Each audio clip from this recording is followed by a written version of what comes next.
Welcome to our coastal modern laundry room. It's a very utilitarian space, but it's got a lot of beautiful elements.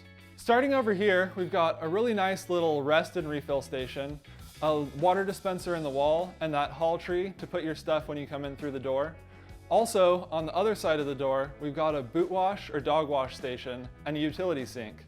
Very useful to have right next to the door, so when you come in dirty, you can wash off right there.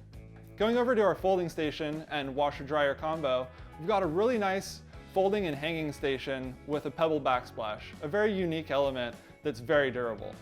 If you don't have a dedicated workspace in your home, the laundry room is a great place to add that, and this workstation over here really gets the job done.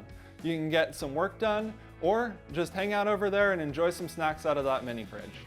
I wanted to go for a very coastal modern look, and what I mean by that is a very ocean type color palette, very light, and a lot of organic texture in the room. Those wicker baskets really break up that high contrast area over by the laundry. The pebbles add a really nice organic feature, and so does that grass cloth wallpaper. Not only does it add a lot of texture to the space, but it really nails that coastal look.